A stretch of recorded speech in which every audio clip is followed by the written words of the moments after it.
Okay, this is part 3 of kitchen shiplap installation.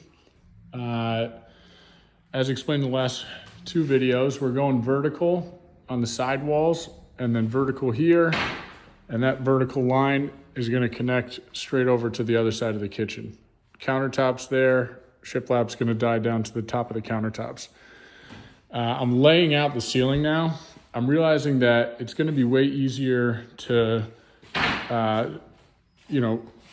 fine tune my cuts on these wall pieces to die in nicely to the ceiling, as opposed to dealing with these full 14-foot ceiling pieces and trying to get them to line up perfectly with a wall that's already done. So I'm going to do the wall last, ceiling first.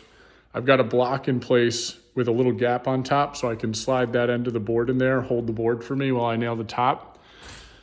Again, the joys of working alone.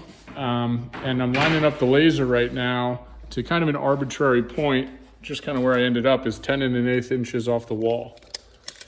So I've got this marked to 10 1/8 on this side, 10 1/8 on this side, and that travels up the ceiling over to 10 1/8 down on that lower portion of that ceiling.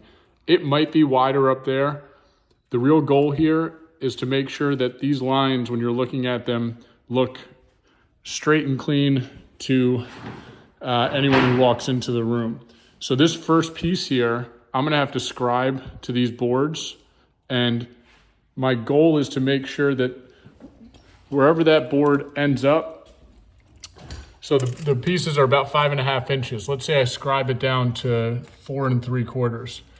Whatever that distance is over here from the laser point has to match exactly the whole way through.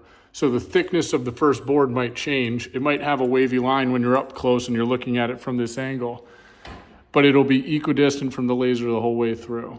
And so moving row by row after that, it'll be perfect lines all the way across, and it'll look great. So I'm gonna do this section of the ceiling, that section of the ceiling, and then I'll do the flat ceiling last, because those pieces, again, I can kind of have an easier job scribing a 3-foot piece than a 14-foot piece. All right.